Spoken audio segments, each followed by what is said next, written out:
Tenho todas as boas lembranças de quando meu pai estava vivo. Infelizmente, nós o perdemos quando eu tinha 7 anos. Como criança, eu me senti devastado, era muito apegado ao meu pai e vê-lo sendo levado em um caixão partiu meu coração. Ainda me lembro desse momento com muita clareza e isso me entristece até hoje. Enquanto ainda estava processando a perda, minha mãe apareceu com outro homem e insistiu que eu o chamasse de pai. Eu pensei, de jeito nenhum. Não sei se estava certo ou errado, mas simplesmente não me sentia bem em chamá-lo de pai tão pouco tempo depois da morte do meu próprio pai, o que agora eu acho que foi rápido demais da parte dela. Depois desse primeiro encontro, eu frequentemente o encontrava no quarto da minha mãe, e era difícil ver como minha mãe seguiu em frente tão rápido. Ela nem esperou um ano antes de trazer o substituto do meu pai para casa. Eu não estava pronto para aceitá-lo como substituto do meu pai, eu tinha acabado de fazer 8 anos quando eles planejaram o lindo casamento deles. Eles organizaram uma cerimônia bem grande para um segundo casamento. De qualquer forma, isso não é problema meu. Minha mãe me deixou com meus avós enquanto ela saía em lua de mel. Passou um mês, mas ela não apareceu. Eu continuava perguntando aos meus avós quando minha mãe viria me buscar, mas eles não tinham resposta. Então, de repente, ela apareceu um dia. Eu estava tão animado para vê-la depois de tanto tempo que corri para abraçá-la, mas ela trouxe todas as minhas coisas para me abandonar na casa dos meus avós. Eu fiquei arrasado, para dizer o mínimo. Vivi com meus avós até o ensino médio. Eu estava feliz com eles. Minha mãe costumava aparecer às vezes só para dizer o quanto me amava e se preocupava comigo. Às vezes, eu costumava questioná-la por que me abandonou na casa dos meus avós se me amava tanto. Ela não tinha resposta. Tentava encobrir dizendo: seus avós estão envelhecendo e precisam de ajuda com as compras e o lixo. Foi muito tempo depois que ela admitiu a verdadeira razão. Ela tinha dado meu quarto para os filhos do marido dela, Jair. O marido da minha mãe tinha 2 filhos que se mudaram para nossa casa com Jair depois do casamento. Minha mãe priorizou a nova família dela em vez de mim. Era natural eu me sentir deixado de lado por isso. Então, eventualmente, parei de incomodá-la. Depois do ensino médio, saí da casa dos meus avós, mas os visitava frequentemente. Eles foram como salvadores para mim. Eles me criaram. Se não fosse por eles, minha infância teria sido arruinada. Agora tenho 24 anos. Depois de trabalhar um ano em marketing, pensei em começar meu próprio negócio. Precisava de capital para isso, então pensei em alugar minha casa.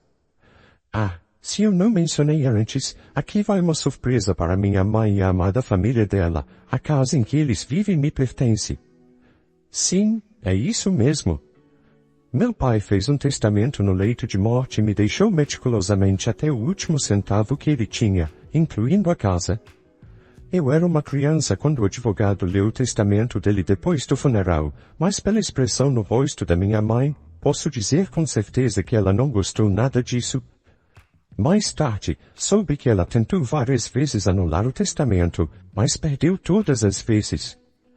Meu pai fez o testamento muito preciso, deixando claro que a casa seria minha, mas eu só poderia vendê-la ou alugá-la depois de completar 21 anos. Até então, ninguém podia tocar na propriedade. Meus avós acreditam que meu pai provavelmente previu o plano da minha mãe e por isso fez um testamento rígido. Caso contrário, ela poderia ter me manipulado na infância para ceder a casa. No mês passado, liguei para minha mãe para informá-la sobre meu plano de alugar a casa, mas ela não atendeu minhas ligações. Esta semana, quando fui ver meus avós, disse a eles que estava planejando ganhar um dinheiro extra com a casa. Eles tiveram uma reação estranha. Perguntei o que estava acontecendo e eles disseram que eu talvez enfrente muita resistência para desalojar a casa da minha mãe, Porque a enteada dela está grávida de um adolescente que fugiu das responsabilidades. Além disso, Jair perdeu o emprego de tempo integral e está trabalhando em uma loja à tarde. Então, basicamente, eles estão em uma situação financeira ruim agora. Realmente não sei o que fazer. Quero dizer, eu também preciso dessa casa agora. Larguei meu emprego e preciso de capital para começar meu negócio. A situação ficou bastante dramática. Meus avós me informaram que minha mãe e a família dela estão passando por um momento difícil. Então é possível que eu não consiga tirar eles da minha casa. Pensei em informar a minha mãe sobre meu plano e dar alguns meses para eles se reorganizarem. Antes, estava pensando em dar um aviso de 1 mês. Mas, sabendo da situação deles, pensei em dar de 3 a 4 meses. Como minha mãe não atendia minhas ligações, fui vê-la em casa. A casa já não era como antes e minha mãe também não. Tom tinha uma vibe fria. Talvez ela tivesse percebido o motivo da minha visita. Ao me ver na porta, ela deu um sorriso falso e me abraçou de forma meio desajeitada. Não nos víamos há muito tempo. Sim, ela vinha me visitar depois que eu entrei na adolescência, mas eu tinha me tornado amargo com ela, e com razão. Mesmo depois de tantos anos, ela nem se deu ao trabalho de perguntar como eu estava. Não queria saber nada sobre mim. Filho, deve ser algo importante que te trouxe até minha porta. O lado complacente em mim disse: Ah não, nada importante, só vim te ver. Faz tempo. Ela sorriu e disse: Claro. Houve um silêncio desconfortável por uns 5 minutos até eu me levantar para ir embora. Definitivamente, foi desagradável. Não me senti bem-vindo. Além da minha mãe, minha meia-irmã grávida também estava em casa e ela me olhou de cara feia, como se eu estivesse ali para causar algum tipo de problema. Naquele momento, abandonei a ideia de recuperar a casa e explorei outros meios para conseguir o dinheiro para meu negócio. Mas minha mãe cruzou todos os limites do narcisismo. Na semana passada foi o 15º aniversário da morte do meu pai. Meus avós organizaram uma pequena cerimônia de oração na igreja. Como estava na cidade, decidi fazer uma cerimônia decente, alimentando os pobres e dando alguns presentes para crianças carentes. Convidei meus amigos e parentes para a oração. Também enviei um e-mail para minha mãe convidando-a, mas ela não respondeu. Quando rastreei, descobri que ela nem tinha aberto. Esse foi meu primeiro e-mail para ela. Pensei que tinha ido para o spam ou algo assim. Então apareci na casa dela novamente. Dessa vez, minha mãe não estava em casa. Minha meia-irmã, Cassiana, atendeu a porta sem um oi e sem cumprimentos. Só uma pergunta direta. Você está de volta? O que foi agora? Eu disse que estava ali para ver minha mãe. Ela respondeu: Com a forma como ela falou com você da última vez, acha que ela quer te ver de novo? Ela disse isso de forma tão direta que eu não entendi de imediato e falei que estava ali para convidar minha mãe para a cerimônia de oração do meu pai. Ela riu na minha cara e disse: Isso foi há séculos. Você ainda está apegado a isso? Supere. Eu disse: Desculpa, ele era meu pai e não é da sua conta comentar. Ela revirou os olhos e foi para o quarto. Eu fiquei lá como um idiota por mais alguns minutos e então deixei uma nota para minha mãe na mesa, pedindo que me ligasse de volta. Ela me ligou no dia seguinte e eu contei sobre a cerimônia de oração. Ela ficou em silêncio por 1 minuto e então disse que não poderia ir porque tinha que levar Cassiana a um check-up. Isso foi um balde de água fria. Quero dizer, ela poderia ter dito que tentaria, mas rejeitar de imediato foi decepcionante. Respondi sarcasticamente: Sim, claro. Ela é sua prioridade? Nós não somos nada para você. Boa sorte criando essa mulher narcisista e o filho bastardo dela. Minha mãe ficou furiosa porque usei essa palavra. Eu disse: por que deveria ser gentil com ela quando foi tão desagradável comigo? Ela zombou dos meus sentimentos. Para defendê-la, minha mãe disse que era natural que Cassiana ficasse brava. No momento em que ela disse isso, perdi a cabeça. Gritei que não falasse mal do meu pai. Se alguém é insensível aqui, é ela. Do jeito que estava falando do meu pai falecido. Ela disse: seu pai morreu há 15 anos, supere? Eu disse: claro, como você superou em questão de semanas ou talvez dias, quem sabe? Sabe de uma coisa? Não precisa vir. Meu pai não gostaria da sua oração depois de ver suas verdadeiras cores. Desliguei o telefone depois de dizer isso. No mesmo dia, contratei um advogado e comecei o processo de enviar um aviso legal de despejo. O advogado demorou uns 15 dias para validar o testamento do meu pai e enviar o aviso para minha mãe. Como era de esperar, quando o aviso de despejo chegou às mãos dela, ela entrou em pânico. Aparentemente, nunca pensou que eu iria tão longe para cobrar vingança por ela não ter ido à cerimônia de oração do meu pai. Eu ri da mensagem dela no correio de voz e a bloqueei. Quando ela não conseguiu me contatar de jeito nenhum, apareceu na casa dos meus avós. Eu não estava lá. Nesse momento, estou morando com meus avós novamente até reorganizar minha vida. Minha mãe pediu para meus avós me convencerem a retirar o aviso de despejo. Meus avós são pessoas calmas e gentis, por isso não a mandaram embora. Disseram que não tem nada a ver com isso, que a casa é minha e eu posso fazer o que quiser. Justo. Minha mãe não gostou da resposta e culpou meus avós por me criar mimado.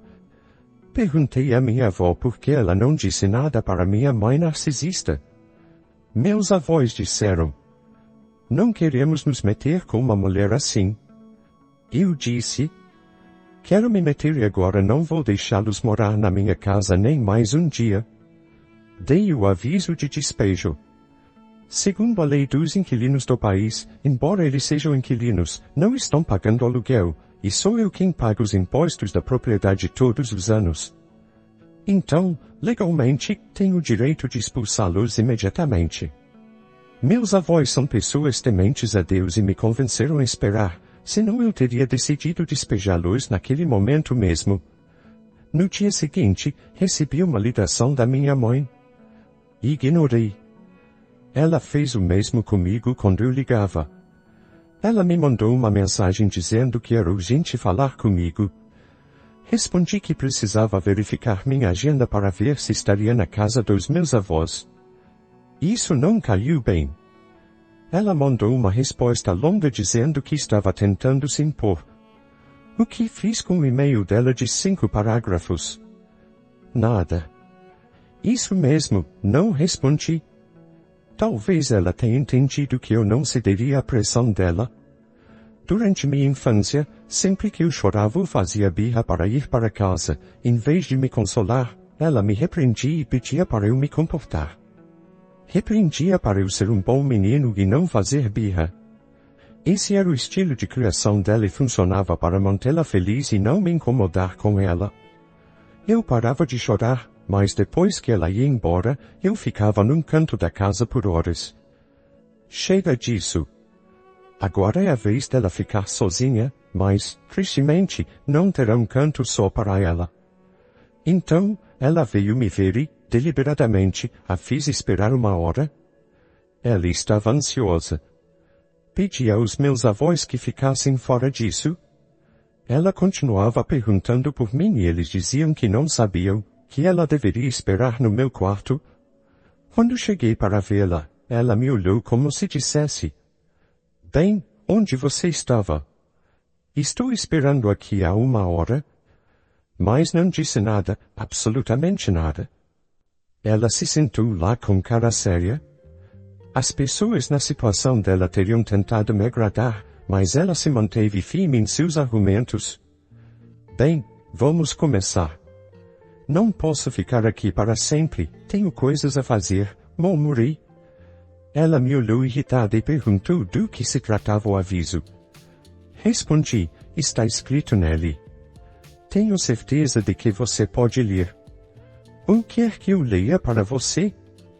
Ela ficou furiosa, me lançou o aviso na cara e disse que não ia deixar a casa por algo tão estúpido quanto um aviso.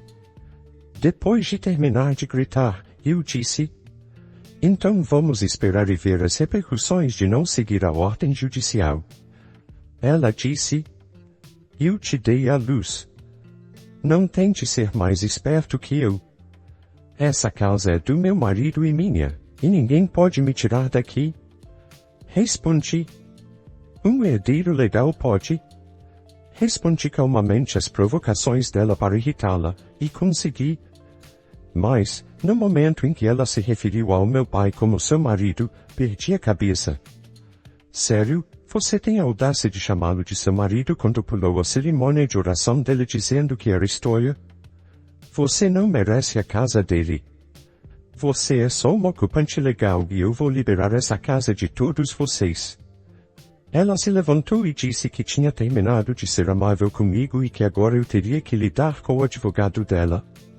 Eu ri e disse: claro, vá em frente. Ainda temos 20 dias. Vamos ver o que você consegue. Então, consegui a casa depois de muito conflito. Dei um aviso de 30 dias para minha mãe e a família dela desocuparem a casa. Ela veio até mim, tentou distorcer toda a situação, mas eu interrompi e ela foi embora. A seguinte série de eventos foi puro narcisismo da parte deles. Pode acreditar que a enteada dela, Cassiana, veio correndo até mim e ainda ameaçou apresentar uma queixa de assédio contra mim? Ela estava jogando a carta de vítima de gravidez. Eu disse: moça, gravidez não é passe livre para fazer o que quiser. Ela tentou incomodar meus avós até que mostramos as câmeras instaladas ao redor da casa. Se colocar o pé aqui de novo, vou mandar te prender, eu disse. Depois, minha mãe veio defender sua preciosa enteada e me acusou de abusar e torturar mentalmente a Cassiana, que está grávida. Disse que ia me processar por isso. Claro, deixe o juiz decidir de acordo com as imagens das câmeras, eu respondi. Quando não conseguiu mais gritar, ela se acalmou, começou a soluçar e disse: o que eu fiz de errado para te criar e você se tornar uma pessoa egoísta? Ela começou a se culpar por não ter me criado adequadamente. Na verdade, envolveu até meu falecido pai, dizendo que a culpa era dele por morrer tão cedo e não me dar uma educação adequada. Espera, se alguém tem culpa aqui, é você. Não por me criar mal, porque você nunca me criou. Fui criado pelos meus avós, e eles fizeram um ótimo trabalho. Você deveria se sentir mal por me abandonar. Mas sabe de uma coisa? Me alegra que você não tenha me criado. Vejo como você criou mal sua enteada. Toquei no assunto da gravidez na adolescência. Sei que não deveria ter feito moralismos, mas, no calor do momento, fiz. Naturalmente, ela ficou furiosa comigo. Percebi que havia cruzado o limite, então me calei. Depois, disse que não queria continuar discutindo, só queria recuperar minha propriedade. Permiti que eles vivessem lá de graça por tantos anos, e agora, realmente preciso da casa. Tentei fazer ela entender minha situação, que eu havia deixado meu trabalho e precisava de dinheiro para começar meu negócio. Então, alugaria a casa. Ela se irritou porque eu estava expulsando eles só para deixar estranhos morarem lá. Os estranhos vão me pagar aluguel. Se você aceitar pagar, pode continuar morando lá. Ela ficou furiosa porque eu estava envolvendo dinheiro em assuntos. Aqui não tem família. Você me jogou fora como lixo e mal se importou comigo. Meus aniversários, Natal, ação de graças, você mal aparecia. E, quando aparecia, me fazia sentir que estava me fazendo um favor. Que tipo de mãe faz isso? Uma mãe como você, né? Ela tentou todos os meios para me manipular, manipulação emocional, me fazer sentir culpado, e seus habituais ataques de raiva. Quando percebeu que eu não ia ceder, foi embora. O pior é que eles não desocuparam a casa depois disso. O marido inútil da minha mãe ainda tinha que entrar em cena. Esse idiota enviou uma mensagem de voz dizendo: Amigo, você não sabe com quem está se metendo? Posso te visitar e fazer você implorar pela sua vida? Um soco na sua cara e você vai esquecer essa casa. Se continuar com isso, vou te deixar desacordado.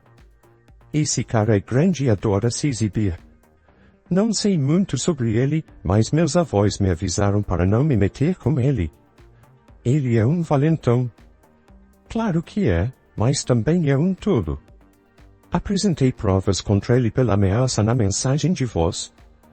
Não respondi porque queria que alguém maior cuidasse disso, a polícia. No dia do despejo, fui à delegacia e registrei uma queixa de ameaça. Tinha provas sólidas. Meu advogado me acompanhou até a delegacia e pediu aos policiais que nos acompanhassem no despejo. Inicialmente, não estavam dispostos a ir.